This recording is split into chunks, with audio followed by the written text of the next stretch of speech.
नरेश भैया चाहते थे कि मेरा परिवार भी, भैया मैं भी ऐसे ऐसे करके गाड़ी चलाऊं। अब भैया ऐसे ऐसे करके कोटद्वार गए सर, अपनी गाड़ी से।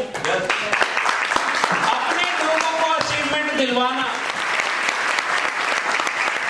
तो आज के बाद कितने लोग ऐसे हैं जो इस बिजनेस को अपना मान के करेंगे? अपना, इसमें जो भी परेशानी, हर चीज मतलब अपलाइन को बताने की जरूरत ना पड़े। मेरे को दिखाई नहीं दे रहा।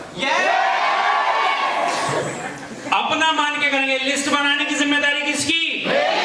और बनवाने की जिम्मेदारी किसकी? प्लान दिखाने की जिम्मेदारी किसकी? और प्लान दिखवाने की जिम्मेदारी किसकी? फोल्डर लेने की जिम्मेदारी किसकी?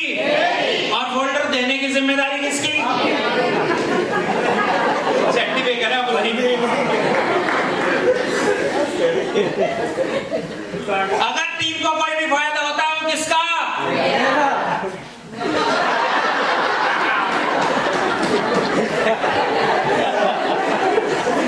अरे टीम को फायदा हुआ तो यार वो तो तुम्हारा है, पर है तो वो किसका? अगर टीम को कोई भी फायदा हुआ वो किसका? अगर टीम को कोई भी नुकसान हुआ तो वो किसका? यस, उसमें कंट्रीब्यूट करेंगे बराबर का। अब तुम सोचो यार भैया तुम तो यही से ऐसे बोल जाते हो। करता हूं ना भैया, तभी तो बोल दो, नहीं तो कोई भी खड़ा होकर बोलता है भैया मेरा उस नुकसान में तो तुमने कुछ ना दिया।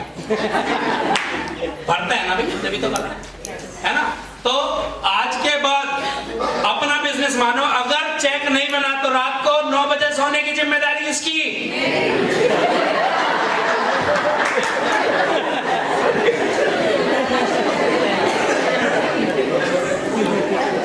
अगर चेक नहीं बनाना किसी क्लोजिंग में तो सर नींद नहीं आनी चाहिए, क्योंकि करोड़ों का बिजनेस आपके पास है, इतनी अच्छी अपलाइन आपके पास है, इतना बढ़िया प्लेटफॉर्म आपके पास है, हर चीज के होते हुए चेक क्यों नहीं बन रहा? उसमें चेक करो कि आपने क्या मिस किया। अगर कोई दिक्कत है तो मैं हमेशा कहता हूं अपने 5 अपलाइनों के नंबर अपने पास रखो। एक से काम नहीं बन रहा दूसरे पे जाओ, दूसरे। हाँ, सारे अपलाइन सपोर्ट करेंगे सर, सपोर्ट करेंगे काम आपने। हम लोग साथ तो हैं, लेकिन बिजनेस किसका है? मेरा। हाँ, बिजनेस आपका है। मैं तो आपका बिजनेस बढ़ाने में आपको सपोर्ट दे सकता हूँ। बिजनेस आप ही का है। कैसे चलेगा, मंदा चलेगा, तेज चलेगा, हमें कोई नहीं फर्क पड़ता। मेरा बिजनेस ऐसे चलेगा जैसे मैं चलाऊंगा, आपका बिजनेस ऐसे चलेगा जैसे सर आप चलाओगे।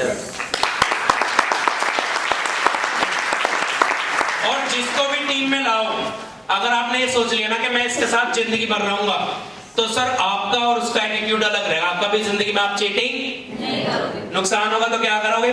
कोई बात नहीं यार, इस बार नुकसान हुआ, अगली बार फायदा भी हो, आगे बढ़ोगे। कोई परेशानी आएगी तो क्या होगा? कोई बात नहीं भाई, परेशानी आई तो अच्छे दिन भी आएंगे। क्योंकि ये क्या लिखी जा रही है? आपकी सफलता की कहानी। और जिसकी कहानी में जितने दर्द होंगे उसकी पिक्चर उतनी ही होगी सर। घबराने की जरूरत नहीं है, क्योंकि अगर आज हम किनके बारे में सीखते हैं? जिन्होंने जिंदगी बढ़िया जन्म लिया, बढ़िया जगह, और बढ़िया ही बढ़िया मर गए। सीखने को मिलता है उनसे कुछ। एग्जाम्पल किसके देते हैं? अब्दुल कलाम जी का। क्यों? उन्होंने क्या करा? गरीबी में रहे, उससे वहां से लेके प्रेसिडेंट बने, है ना। मोदी जी का एग्जाम्पल दिया जाता है, महेंद्र सिंह धोनी का एग्जाम्पल दिया जाता है, अभिषेक बच्चन का एग्जाम्पल देता कोई? अभिषेक बच्चन की तरह बन। क्या करूं पापा? अमिताभ बच्चन के अगर पैदा हो और कुछ करने की जरूरत नहीं। उसने और क्या करा? ऐश्वर्या राय मिल गई उसने, उसकी खुद की क्या अचीवमेंट है? अमिताभ बच्चन का दिया जाता है ना 17 पिक्चरें फ्लॉप, उसके बाद भी सदी का महानायक। फेलियर ऐसा कोई इंसान ही नहीं है कि जिसने सफलता चखी हो और फेलियर का मुंह ना देखा। ऐसा कोई इंसान ही नहीं है जिसके बारे में आगे तक पीढ़ियों दर पीढ़ियां बताया जाए और उसने कोई दुख दर्द ना सहा हो सके। लेकिन अगर आप दुख में या परेशानी में पीछे मुड़ के भाग गए, फिर क्या बताओगे बच्चों को? बच्चे कहेंगे पापा ये परेशानी आई, बेटा मेरे पास भी आई थी। फिर पापा आपने क्या किया? मैं तो छोड़ छाड़ के भाग गया। अच्छा, क्या समझाओगे? कोई दिक्कत नहीं है, ये कहानी आपकी है। इसमें जितने दुख दर्द ऊपर वाला दे रहा है, समझ जाना सफलता उतनी बड़ी देने वाला सब। क्योंकि वो आजमाएगा, उसे ही तो आजमाएगा बढ़िया चल रहा है ना सब कुछ, कोई दिक्कत ही नहीं आ रही, तो सोच लो पर ऐसे भगवान ऐसा मत कर। मतलब प्यार में अगर सब कुछ हो जाए तो यार करोड़पति बनना इतना आसान है क्या? सारे ना बन जाते। लेकिन अगर डीटीएम हो तो सर मैं कहता हूं मुश्किल भी नहीं।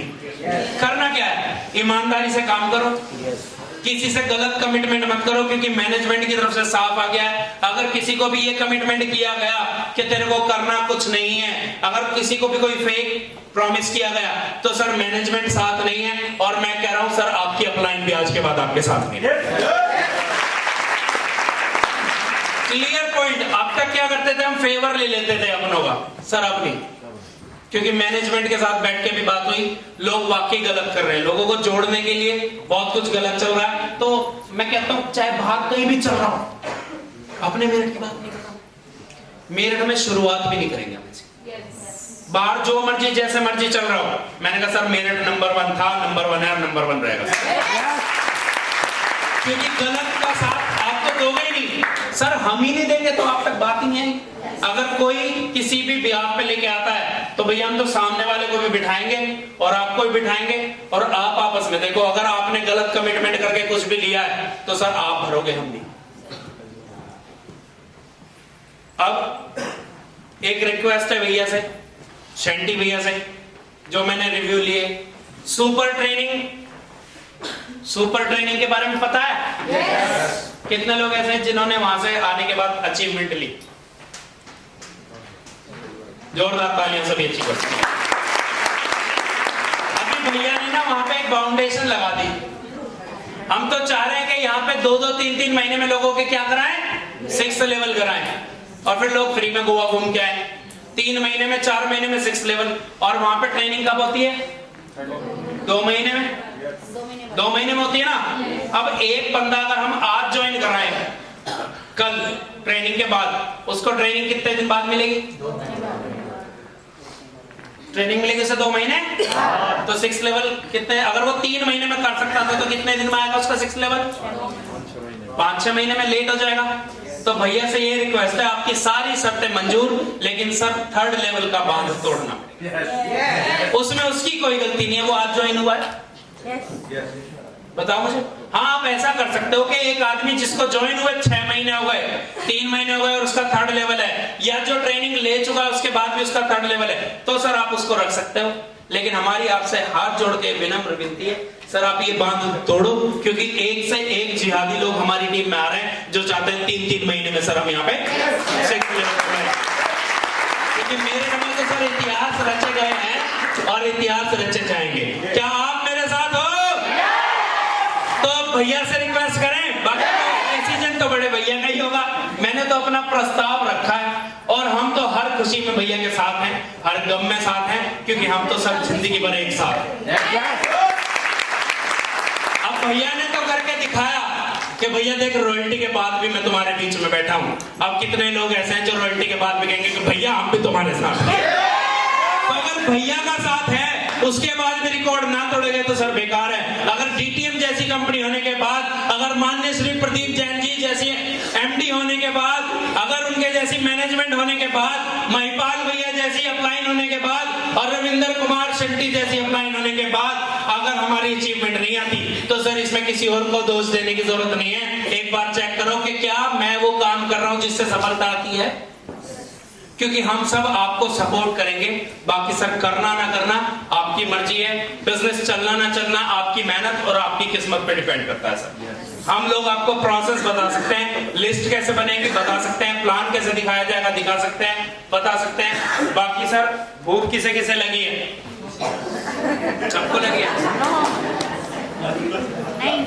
कोई बात नहीं, हमें तो लगी है, क्योंकि आगे आगे हमें महिपाल भैया को भी सुनना है, गोविंद भैया को भी सुनना है, सारे सीनियर लीडर्स को सुनना है। भैया कुछ कहना चाहते हैं? चलो आपको ये गुड न्यूज है, देना चाहते हैं? गुड न्यूज वाली तालियां। आपके लिए गुड न्यूज ये है कि इस बार की ट्रेनिंग में कौन है? रविंदर कुमार शेट्टी जी।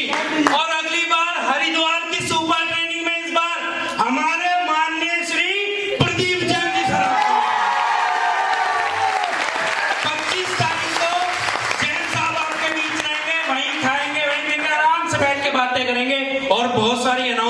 सर इस बार ट्रेनिंग में होंगी, तो अपनी सुपर ट्रेनिंग की टिकटें बुक करा लेना, क्योंकि 200 में शायद ही कुछ कम रह रही है, शायद ही कुछ कम रह रही है। और सर टिकट उसकी मानी जाएगी जिसका नाम है, उसकी नहीं, जिसके पैसे जमा है सर, उसकी टिकट मानी जाएगी, क्योंकि वहां पे 200 के बाद वो मना कर देता होटल वाला। इस बार कितने लोग सुपर ट्रेनिंग में हुए थे? यस। होटल के बारे में क्या राय है आपकी? खाने के बारे में क्या राय है? होटल स्टाफ के बारे में क्या राय है? और ट्रेनिंग के बारे में क्या राय है? तो सर अगर जबरदस्त ट्रेनिंग लेनी है, जबरदस्त अचीवमेंट लेनी है, तो सर आप अपनी अपनी टिकट बुक करा लेना। इस बार मुलाकात होगी हमारी 25 तारीख को माननीय श्री जैन साहब के साथ। तो बाकी sir good DTM, enjoy DTM, promote DTM, और अब आ रही है